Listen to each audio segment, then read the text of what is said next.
Ladies and gentlemen, namaskar. Welcome to the 15th edition of Jaipur Literature Festival, protected by Dettol, Banega, Swast India. We are at Bank of Baroda, Mughal tent. The Biographers Ball, Ira Mukhoty, Andrew Lownie and Narayani Basu in conversation with Manu S Pillai. How do you grasp another life and pin it to a page? What does it take to immerse yourself completely into someone else's story, to comb through history and bring it alive?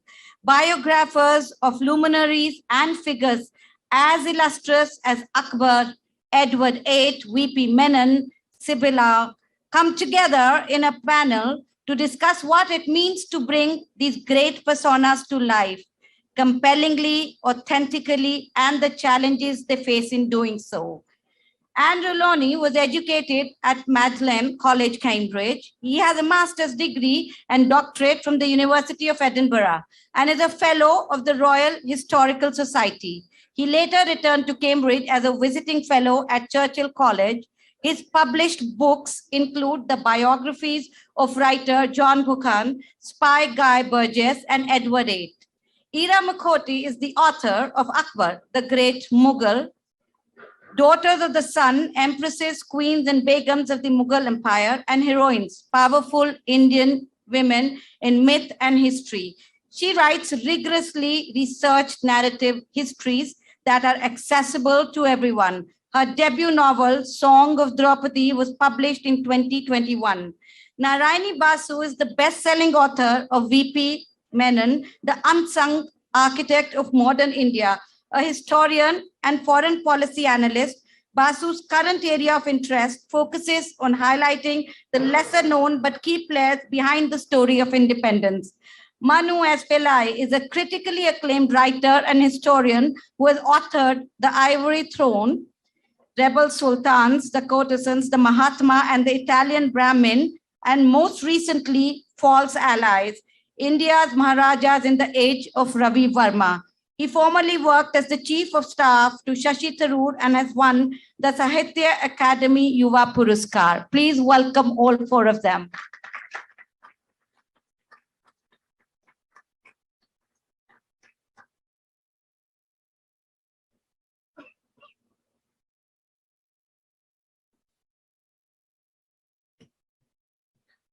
Ira, Manu, and Narayani will be signing their books. So if you have their books, so you can even grab your copies from the bookstore and they'll be here signing after the session. Thank you again for the elaborate introductions. I'll start, we don't have very much time, so I'll start and go with Ira to begin with. Ira, you wrote about Akbar and it's called the definitive biography. And scholars have, Akbar is a very well-known figure. Scholars have worked on very many aspects of Akbar, his interest in art, the kind of his interest in the Mahabharata. There are essays written on his empire-building activities. There's essays on his personal attributes. And yet somehow you can sort of bring all this together in a biography. What is it that attracts us to biographies and what is it that attracts readers to biographies? Is it purely because human beings have an interest in the stories of other human beings, which to me seems to be a valid reason, but also because we can sort of condense all of these larger things and sort of make it revolve around this very relatable human figure? Yes, I think you're absolutely right. Firstly, I must point out that you are a troublemaker because, I didn't want to call it a definite biography at all. There are many other ways of looking at Akbar, and this is definitely not a definitive way. But yes, so I think to answer part of your question, I came to Akbar through the women in his life, to be quite honest. The book I wrote before Akbar was Daughters of the Sun, which studied the ways in which the women of the Mughal harem evolved over 200 years of the Great Mughal, from the time of Babur to the time of Aurangzeb and a little bit post that. And I realized during that work and the studies around that work that the notion of the harem and indeed the notion of the empire, the way in which it evolved and it was built, really changed and took the form that we recognize it as during the long reign of Akbar in the 50 so years of his reign. And so I really wanted to understand some of the motivations that went behind that, and they were really quite fascinating. So they went from the time when the women that accompanied accompanied Babur and Humayun were semi-nomadic women. They traveled on horseback with very little parda. They were actively involved in the politics of the life of the emperors. They made many important decisions. The men listened to their advice a lot. And there was no separation, as Dr. Ruby Lal has said, there's no separation between the harem and the court. The two were one thing. There was no separate space. But at the time of Akbar, for the first time in the Mughal Empire, a separate space in Fatehpur Sikri was built in stone for the women, and that was the Zenana or the harem of popular imagination. For the first time, a space was built for them to be supposedly constrained within. And for the first time, they were no longer called by their names, they were called by titles like Maryam Uzzamani, Maryam Makani, names which are meant to glorify them, but which in a way also invisibilize them. They are effaced from popular imagination and memory because we cannot imagine what they were like. But this happened in all aspects of Mughal life at that time, because that was what Abu al-Fazl, Akbar's biographer at the time, and Akbar was setting out to do. And another very interesting that happened at this time was the Rajput women were entering the harem, and they brought their own notions of parda. And we usually assume that the parda came from the Mughals into the Rajput courts, but really it was a give and take of both these aspects. The Rajput already had parda because they were a group of warring tribes who were constantly fighting with their neighbors. They had polygamy. They had, a lot of men dying in battle, so they had to marry frequently. So this polygamy of women brought a very difficult and thorny question about the chastity of their women. So they brought in parda. They brought in a Zanana Dori.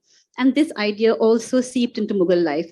So when I realized the sort of changes that had come into the Mughal harem during the time of Akbar, this really drew me into the story of Akbar himself. And I thought I could bring out the greater story of what was happening in these 50 years of empire building in Hindustan, because this is something that we have to this day, the culture that came out of these confluences, because really it's a culture of confluences with many languages, many influences, influences from various parts of the country. This is something that has remained with us till today. So I thought an interesting way of talking about it, unlike, like you were saying, talking militarily, what happened, the expansion of the empire, the Mansabdari system, I thought it would draw people's imagination more surely if I talked about the man at the center of all this, but not only him, talk about his women, talk about his great courtiers and all the many influences that shaped him as a person in these 50 years. So that was really why I thought I would lure people with this figure of Akbar, who is talismanic in a certain way. We all are fascinated by him. He has shaped our imagination in a certain manner. So that was using him also to sort of construct that world as a whole. Exactly. Same question to Andrew next. Why is it that you write biographies? Because can we ever really know the person? Can we ever, or are we again trying to reconstruct a world using the person? Can we really understand their minds? What exactly draws you to the idea of a biography, especially having done more than one? Well, I'm a great believer that history is shaped by individuals, that biography is history. And I think we're all interested in what makes people tick, how they behave. And I think, as you say, it personalizes the story. I think microhistory is the way to tell the stories.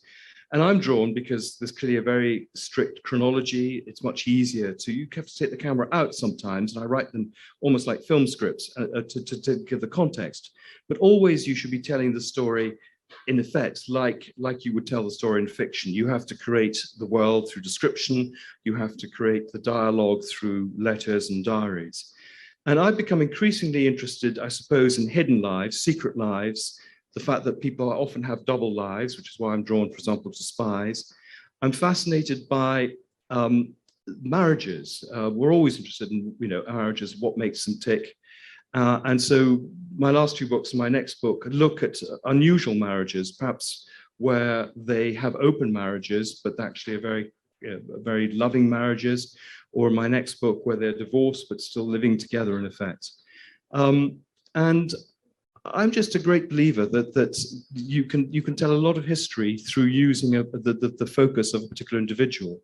So, for example, my last book on Edward VIII, I think casts new light on the abdication and on the myths, challenging the myths that happen. I mean, I'm not sure we always get the real story. Documents are destroyed or retained. People don't tell things. There's a lot of hidden history. And I think the challenge for historians and biographers is to try and uncover that history and reveal it to a new generation. There's never a definitive book, but we all have our interpretations and the way we marshal our material. We're detectives and then we're barristers in presenting a case. Specifically with your Mountbatten's book also, you know, one of the things I noticed is that once you get through the details of their marriage and so on, you start realizing that so much of the personal is political and so much of the political is actually defined by very personal impulses, personal battles and so on. Something which perhaps in the way we look at history as large processes, structures and so on, we tend to sometimes miss that out. I'm assuming you found that as well when you were studying the Mountbatten. Absolutely. I mean, I think this is a classic example of the personal and political intertwining, because clearly Edwina's relationship with Nero shaped political history, and you know, the way she behaved, the problems of the menopause when they were in India clearly affected the way that Mountbatten perhaps reacted to events. So the personal is always part of the bigger, broader picture. And she was able to fill some kind of a vacuum in Nehru's sort of emotional space as well. So clearly his emotional state of being had relevance, and their connection had ended up with political consequences. Yes, I think it was a genuine coup de foudre. I mean, they were drawn to each other, but they clearly exploited it. It was in Nehru's interest to get close to Mountbatten and vice versa. And so that's what happened. I mean, whether it was, I think it was deliberately, it was there, but it was deliberately exploited. So, and I think that happens all the time.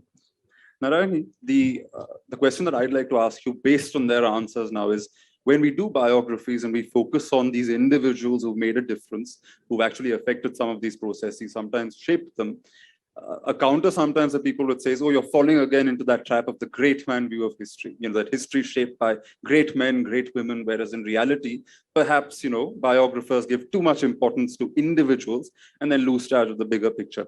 In your book on V.P. Menon, for example, everybody had heard about V.P. Menon, everybody knew vaguely about his contributions, and yet in many ways, people spoke a lot about the integration of the Indian states and forgot the man who helped make it happen. So how would you sort of, you know, answer that along with this whole great man issue? I think in my case, the difference here was that you had heard of V.P. Menon. He was mentioned in main narratives of transfer of power. It was never more than one line. And like you said, it was always associated with the process of transfer of power, the process of accession and integration. You did not hear so much about what he actually did, which in essence was being a bureaucrat, right? So in this case, what I had to do was to make a bureaucrat appealing rather than somebody like a Nehru or a Sardar Patel or a Jinnah. To bring a bureaucrat out from the shadows of political giants of his time, that was my challenge when I was doing this biography. So, you know, Ira's biography deals with Akbar, yours deals with very prominent figures like King Edward and the Mountbattens. Mine was somebody who worked very much behind the scenes of power. And he did so from 1914 onwards. It was only in the summer of 1947 that he actually achieved the true zenith of his career. So for me, when I look at a great man analogy when it comes to writing a biography, I think when I set out to write the biography of V.P. Menon, that was never what I wanted to do. Because I think falling into that trap does no service to history. At the end of the day, biographies, as Andrew said, is history. History is shaped by individuals. Now, whether they are political faces of important events or moments in history, or whether they are bureaucrats, they are in the end individuals. It's very easy to conflate revolution or a movement for freedom or independence with you know, stirring speeches or bloodshed or, you know, tall figures who stand tall amongst and push for power. But you tend to sort of lose track of the fact that it's actually a lot more about paperwork, which actually legitimizes that moment in time and actually gives it a shape, gives it a foundation, and makes it real. Writing about that is not always exciting It's not always something that people want to read. People like to read about scandal. People like to read about, a race. The racier the life, the better, to be honest. But Man behind a desk is not very racy. exactly. So for me, that was my greatest challenge. I did not want to fall into the trap of the great man analogy. I think that's been done to death, honestly. And we do no service to the studying and writing of history when we fall into that trap. And besides, if you look at his background, you do see that, this is a man who wasn't very, qualified on paper. Absolutely. And yet it was personal experience and various journeys that got him to that juncture. Absolutely. But as a quick follow-up to that question, you're also his great-granddaughter. Yes. Was that some kind of a tightrope to negotiate? Because the rest of us here who've done biographies have done it from a kind of genetic distance, whereas in your case, you're also a great-granddaughter discovering an ancestor about whom there are huge gaps in the record and huge gaps in your family's memory as well. Absolutely. But for me, what was important is that there is a kind of emotional distance also. I never knew the man, really speaking. And for me, it was more of an sort of very individualistic quest. It was never a great-granddaughter's quest to discover, my great-grandfather's journey. I think for me, the greatest personal moment, if I have to put it like that, was when I heard his voice in the oral recordings in the H.V. Hodgson archives in SOAS. Because that somehow made him real for me at that point, both as the subject of my biography and as my great-grandfather. But I wasn't emotionally invested enough to say, okay, look, I want to make this a eulogized sort of version, sort of a tribute to who he was. I was clear from the get-go that this is going to be a biography which is as unbiased as I can make it, and as balanced as I can make it, because I think truly that's the greatest tribute I could give him. You have brought out some of the more cruel streaks in him as well. Ira, you're not Akbar's great-granddaughter, but you are tackling somebody who's a very, very prominent figure. Among the great Mughals, the so-called great Mughals, he is perhaps the greatest of them all. Were you at all, as a biographer, approaching such an important subject, such as a subject that everybody talks so much about, a subject who's politically, in certain quarters, perhaps also toxic? Was there any fear? Were there any issues? How did you chance on Akbar and decide that, look, this is how, I'm just going to do this? And did you have any insecurities or fears about doing that? So, just a very small clarification. I think when we talk about the problem with the great men's biographies, I think that is a slightly Eurocentric criticism, because in India we really do not have that absolute excess of biographies of our great personalities, men or women. So we do not have the luxury of saying we aren't going to look at biography. That the Europeans have a great tradition of biography writing. Whether you look at Elizabeth I, the number of biographies on that woman, Shakespearean plays, Henry VIII. Yes, then you can start talking. But in India, we really don't. I found that we thought we knew Akbar, but a lot of the things that we popularly know about him, a lot of them are myths. So we know about him through the Akbar Bible stories. We know about him through the tradition of the Navratnas of his court. We may know about him, through the Sulekul, that he created a new language. All of these things are patently false. They are based in some sort of stories that have come down the ages, but the information is actually false. So what we think we know about Akbar, that we truly know, is really in the academic sphere. Now, they do have a lot of scholarship on Akbar, no doubt about that. But in terms of whether I felt a little wary about facing this, I think no, simply because I was inexperienced and I was foolish. And so I didn't quite realize the scope of the work I was taking on. And the fact is that, Manu, as you know, because of your writing, is that, and what lay people often don't know, is that historical information is constantly evolving. We tend to think of it as lay people as a fixed source, that, okay, we have these archives and we will go and consult them. But the fact is that people who write history and the history itself is constantly changing. So we have information from genetics, for example, telling us about where we come from, where Indians come from, and how we have traveled in the past. We have information from archaeology. We have information from art history, the great unsung heroes of narrative writers, I think, how much I owe to art history. Just yesterday, an art historian called Ursula Weeks, in yesterday's lecture, came upon a new insight on an interpretation of a very famous painting of Jahangir embracing Shah Abbas. Now, we all know about this painting, but she has analyzed the sun behind Jahangir and the fact that he's standing on a recumbent lion, and said that this is actually the symbol of the Timurids, the Mughals, the lion and the sun. And she said, this is what the artist is showing us. So, almost every day there are new findings. There are new findings in musicology. There are new findings, as I say, in art history all the time.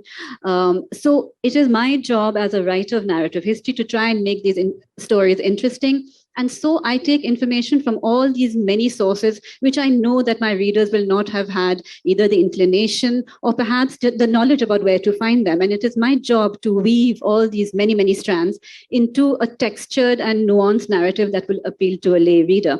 So I felt fairly comfortable, that the story that I wanted to tell about those 50 years of Akbar would be something that hadn't been done before, simply because this knowledge is new. A lot of the knowledge I've tapped upon, even the knowledge that linguists have brought up about Brajbhasha. Was Brajbhasha spoken at Akbar's court? And if poetry was written, how did they refer to the Mughal emperor? What terms did they use? Was the emperor written about in the Jain text? If he was, what does that tell us about how these small, insignificant Jain sects were patronized by Akbar? So I have looked at the scholarship of linguists, and I've looked at Sanskrit, professors, and I know that a lot of this information is not easily accessible, to the layperson. So I was fairly confident that this would be a layered and, interesting, multi-textured rendition, I hope, of Akbar. It certainly was. But the talking on sources and archives and so on brings me to Andrew, because you're caught in this big fight with the UK government, and you spent £250,000 or so fighting this case to gain access to the Mountbatten's diaries, the final 1 or 2% of their archives that is still sealed and kept. There's a larger question here also about some of the perils of getting into tricky territory when it comes to sources, or when it comes to touchy subjects around the subjects that you're writing about. For instance, I wrote a book in my first book, and I ended up with a 5 crore rupee defamation notice for it. In your case, you've spent a lot of money trying to gain access to this material. How exactly does that work? And why do you think are people so touchy about potentially sensitive things coming out, even though 70 years have passed or very many decades have passed? Well, I'm amazed that they are touchy, but they clearly are. And I work in publishing, and we have real problems trying to publish contemporary biography, because rich and powerful people are able to use libel and defamation to stop the truth coming out. And the laws, I think, balance too far now in favor of privacy and confidentiality against public interest and freedom of information. That's a real problem for historians. But it is difficult. And of course, you've always got to test your sources. Just because something has appeared, for example, in an FBI report, and someone said something, doesn't mean it's true. It's just been recorded as what they said. So we're always having to corroborate from different sides.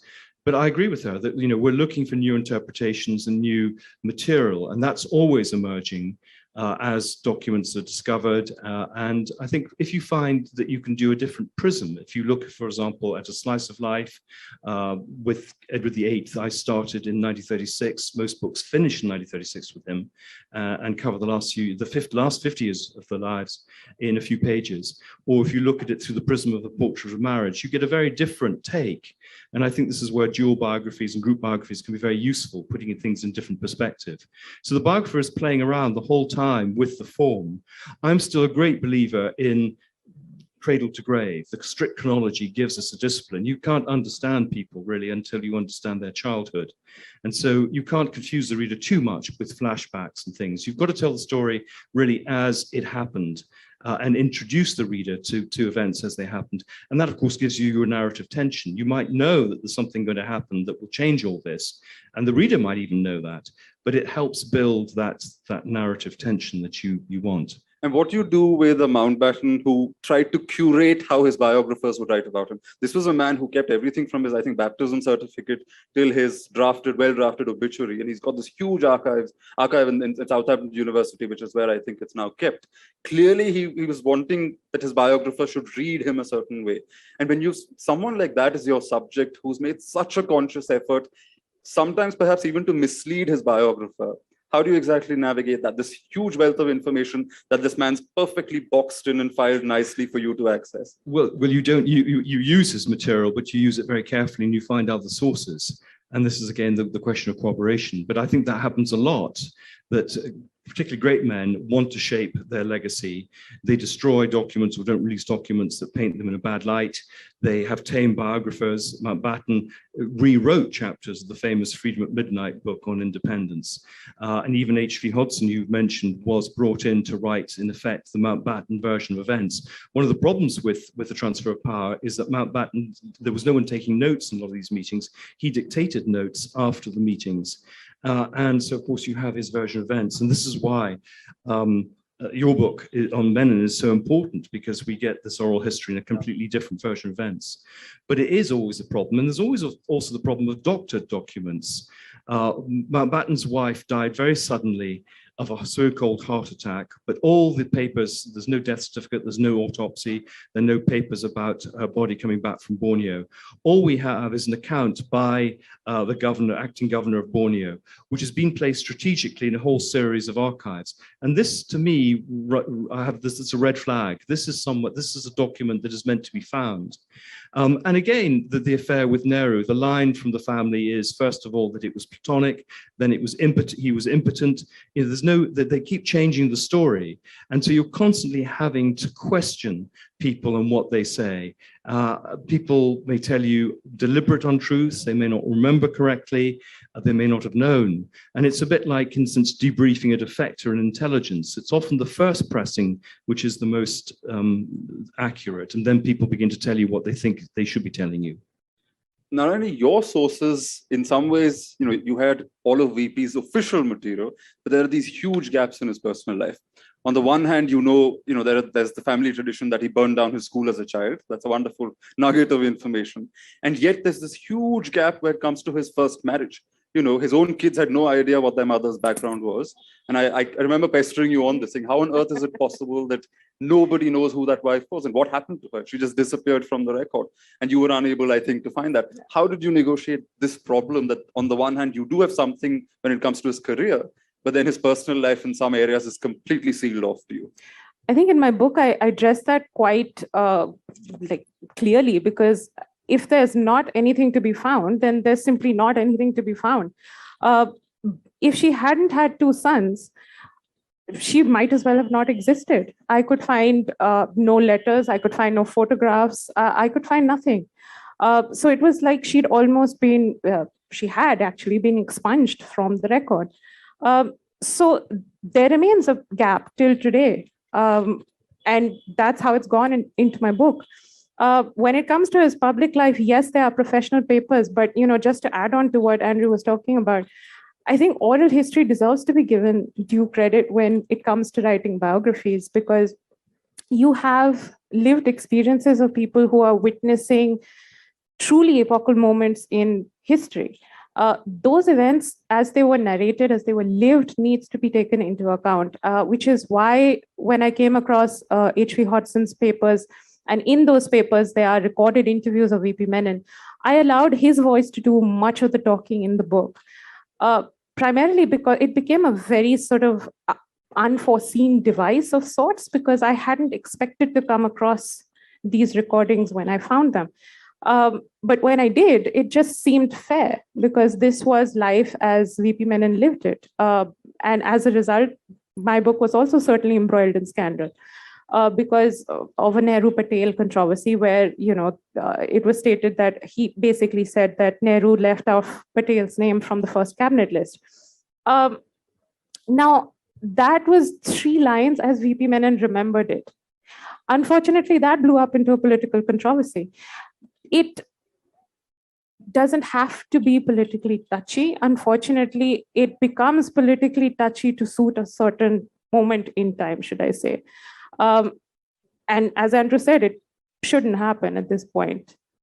In fact, on touchiness, we'll come back to that, and especially with VP, I was stunned to read that he had this, his second wife was older than him. She was married before him once, and then his ex-boss's wife. It was also an intercaste marriage. Yes. This is in the 30s. These are not things you knew about VP Menon.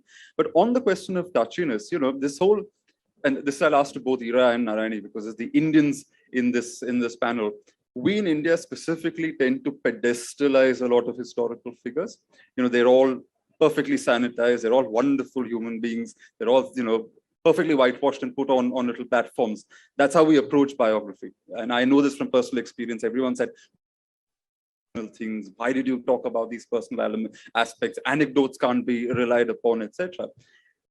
On a larger level, moving beyond our books itself, this whole business of biography versus our Indian regard to venerate elders, to venerate the dead. An old gentleman came and told me, you said all this about the Travancore Maharani. She's not here to defend herself. So how could you write this? It's not fair. How would you answer, a question like that? I think, honestly, if it comes to pedestalizing Indian great figures from Indian history, I think we have an unfortunate tendency to do that, which is why I made a conscious decision to not do that. Like I said, it doesn't do the studying and writing of history any great favors, because I think when we are looking back at the past, and that's especially now, we need to have a clearer understanding of what actually happened, whether it was flawed, whether it was not flawed. Great men do not lose their greatness just because they have flaws. It just makes them more human, it makes them more accessible, it makes them more understandable. It also helps to deconstruct the complexities of what happened in the past, and makes the future generations able to understand what happened, and then you can move on from great, misdeeds or perceived misdeeds. That is essentially how I would view that, because you really don't need to pedestalize, especially in the 21st century. You don't need to put any great figures on pedestals in order to do that. It also makes it more interesting. One of the great, little gems in Andrew's book was about this affair between, of course, Nehru and Edwina, and how she apparently died with his letters by her side in her bed. It was that intense. You also get a window into how both of these were ultimately fairly lonely people. They're these great figures, big public personalities, but there's a loneliness. But Ira, before I go to the next question, what about you? I mean, this whole idea of pedestalization. Of course, I must confess, Akbar is a Muslim king, and in India today, perhaps there aren't that many people invested in pedestalizing them anymore.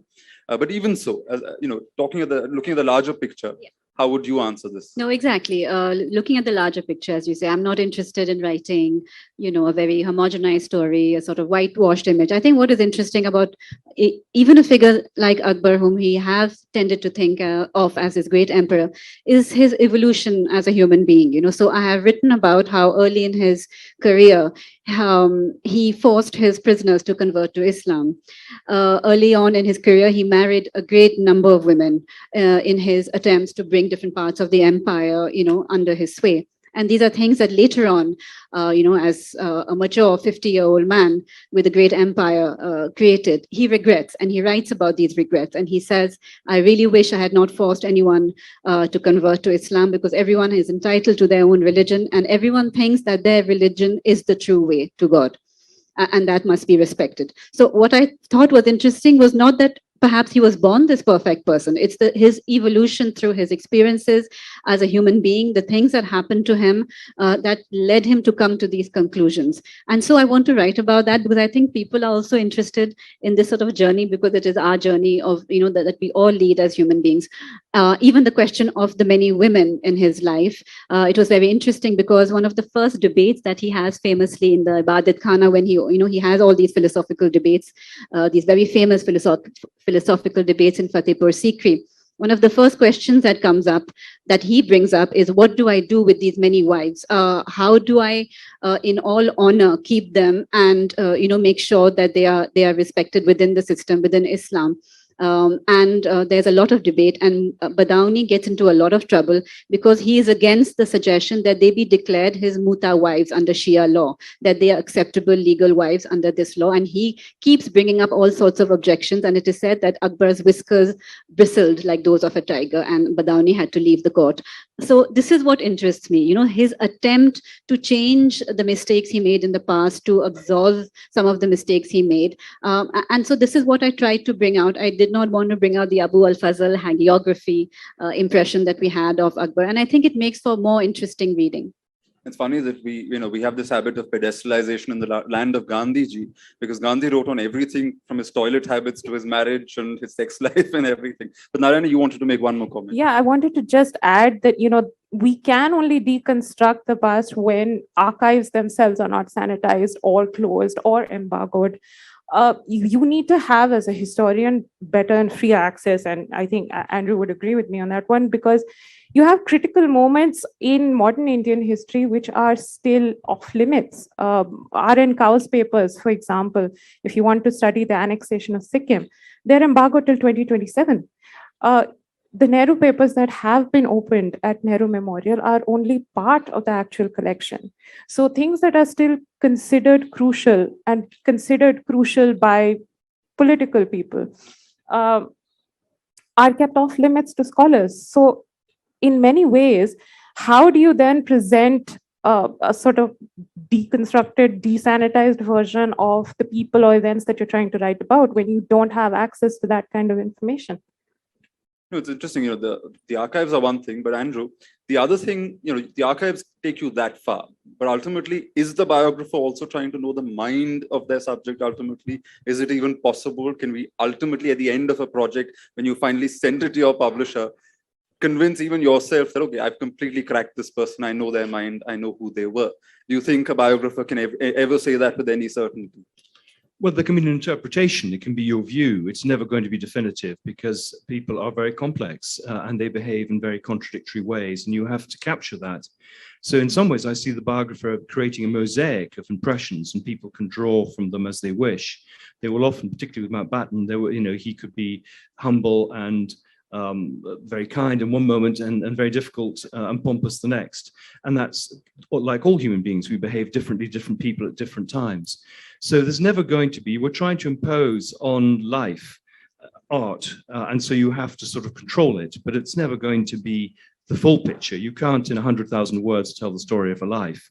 But I think you can create the impression. And actually, funnily enough, when I did a book on Guy Burgess, I thought the best book on Guy Burgess was actually a novel by John Banfield. And that captured the spirit of the man, I think, better, funnily enough, than even my biography, I have to say. So, there are different approaches to it. I mean, all we can do is to try and paint a picture. There can be 10 artists who do a picture of a particular view, which will all be different, but they're all valid, I think. And that's why people keep doing biography. And my own view as an agent is you can probably redo a life about every 20 years. There will be new information, a new generation will think in a different way. And on some subjects, like Churchill, there are books coming out every single year with some new facet of him and new interpretation. And to what extent does your biographical subject take possession of your own mind? I worked 6 years on my first book, for example, and I can say with some confidence that it did take charge of my life. Every decision I made in my life was, based on what the book or what the project needed.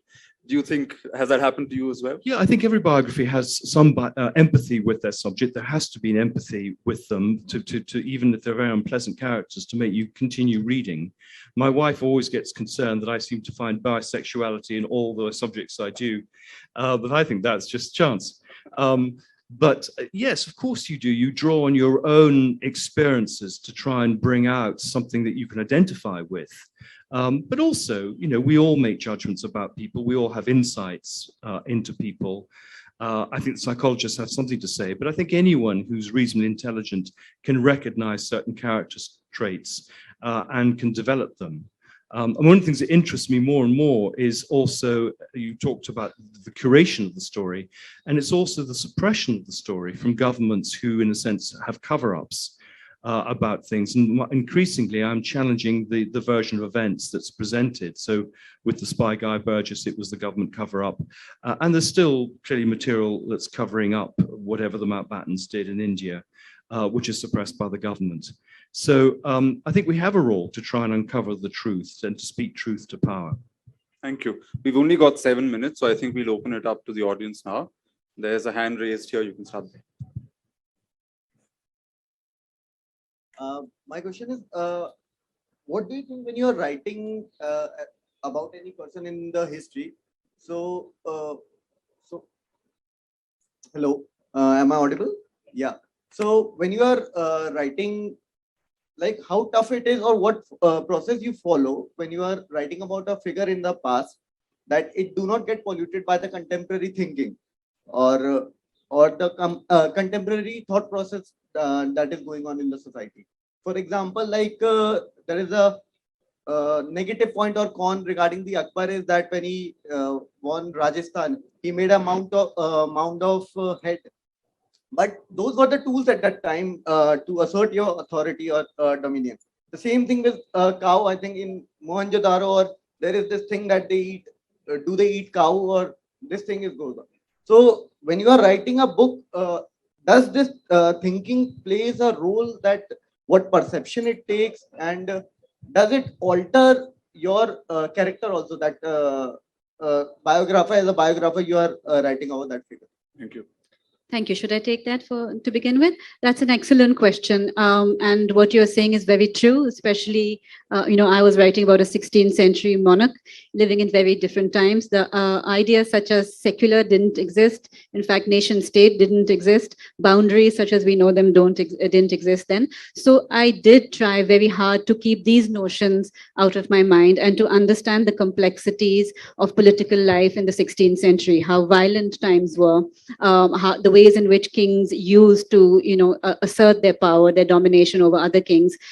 So I tried to bring that out by really anchoring my story, I hope, in the reality of life in the 16th century. So a lot of my research, we were talking about research processes.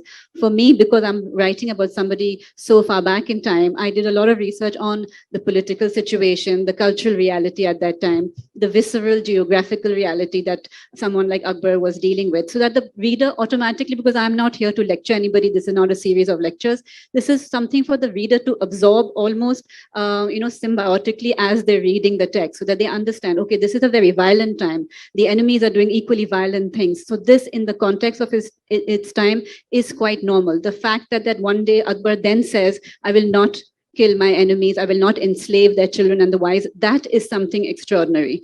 So, I try and bring out these things bit by bit as the story develops, so for the reader to discover themselves, and trying very hard to keep 21st century notions out of it. Okay, next question, the gentleman in the front here. Okay, hello. So my question adds to the discussion that you guys were having about, putting the person whose biography is being written on a pedestal. So how hard is it to, sort of tackle your own biases, both for and against, about the person? Because, sort of not having them put on your own personal pedestal. How hard is it to be objective, completely objective? Is this for anybody in particular? Would one of you like to, since I've answered? Well, I think you can't be totally objective. I mean, you try and present the evidence that you find, and if you find contradictory evidence, you put that down. But you're always going to have unconscious bias in the material that you choose, even if you don't, and you select. So you've got to be conscious of that and try and appear balanced, but you also have to be reasonably consistent. I think the reader has to trust you. You don't want to impose your own views. And I try and remain totally outside the book in terms of the narrative. It's neutral, but clearly it's not neutral because I've chosen the material I seek to present. And sometimes at the end of the book, I will intrude and give my own interpretation, because in some ways, the reader is expecting you to lead them and to use your expertise to draw some conclusions. But on a lot of my books, people have said you liked them or you didn't like them in the same book. And I'm not sure, my views sometimes change in the course of the book. So on Guy Burgess, for example, I was very sympathetic to start with, and then less sympathetic as I got to know him better and my views changed. So there's always an ongoing relationship with your subjects. Thank you. I think we'll take a question from the back there. Hi. Since all of you all write about history, and that takes more like sort of great figures, it takes a lot of research that goes into each of their lives, personal, professional, all of that. So how do you really think that this is it? This is where I stop, and like, do you read everything that there is to research about them? How do you put an end to it? Like, do you think that these are the days, or this is how much I'm going to go dig deeper into the topic and then stop? Or Do you just Narayani, keep going on? when did until- you draw the line with VP Menon? I think Thank you. Thank you. I think honestly, you can go down an endless rabbit hole as far as historical research is concerned. It never stops. I think at some point, when it came to writing my biography of VP Menon, at some point you read secondary and primary sources, you piece together a clear enough picture of what's happened. You do have to sort of analyze what evidence you've gathered, what material you've gathered. You're getting a story from each section of that person's life. Whether it is their personal life, whether it is their political life, it depends on you actually speaking as a researcher, right? So for me, it was helpful to sort of go decade by decade. What did he do in each particular decade? Where was he at in his personal life? What was he doing in his professional life? Had he left Kerala? How did he get to Delhi? Those are questions that arise when you are sort of tracing someone's life, someone's journey, where they're going, what they're doing, who they're meeting, who they're interacting with. So for instance, if you, to take a very random example, if you look at VP Menon's relationship with Sardar Patel, right? Your automatic question will be, when did they first encounter each other? Then you look at possibly, couldn't you find something on what Menon thought of Patel? What did Patel think of Menon? What were the circumstances under which they met? What was happening in politics when they met? So there are different questions, and those questions vary from person to person and subject to subject. So there's never really a right answer for that. But at some point, you do have to sort of understand that, okay, this part is clear enough for me to stop. I think things keep flowing, even after. With Narayani's book, I remember reading it and then remembering I had heard an anecdote, which I then told her, about how the Travancore Maharani was ill-treated by her own nephew, the Maharaja. When independence came and the state was merged with the Indian Union, it was VP Menon who gave her a higher pension, a higher allowance, and restored her to a certain dignity. And he came and met her years later, the story goes, and she thanked him, saying that, you've given me some relevance again. So, and I told her this after her book was out. So I'm assuming these stories keep coming to you much later. They do, for sure. And we'll take a last question from here.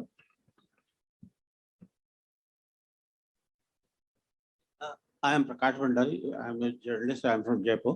My question, the big question is, during the integration of the princely state into the Indian Union, VP Menon played a very pivotal role. And that so the most difficult part was to convince the rulers from Rajasthan to give up their kingdom and join the Indian Union. One. And do you think the most significant success of VP Menon was convincing the Maharajas of Rajasthan, erstwhile Rajputan? So my second question is about the fateful night when Maharaja of Jaipur pulled out a pistol to kill VP Menon. Is that true? Did that actually happen? That did actually happen. And then that was actually given to Mountbatten after that. So I think, honestly, the integration of every princely state came with its own difficulties. There was no one ruler who had the same set of anxieties or the same set of worries. All of them had their egos. All of them had their different ideas of what would happen after transfer of power, what would happen after lapse of paramountcy, what did integration mean for them in terms of their own independence as rulers, what would happen to their old lives. So every one of those states were very different and therefore had to be tackled differently. So that question alone will have very subjective answers, because while for you it might seem like the Maharajas of Rajasthan were the toughest to integrate, for many others it would be Kashmir, it would be Junagadh, it would be Hyderabad. There were 565 states, so there's no real winner about who was the most difficult. We're completely out of time. Thank you, Narayani. Thank you, Andrew. Thank you, Ira. Thanks, and thank Manu. you to JLF for organizing this. Thank you to the audience. Thank you very much, Ira, Andrew, Narayani, Manu, and the audiences for an engaging session. And I think amongst others, EH Carr would have come alive today, looking at what is history.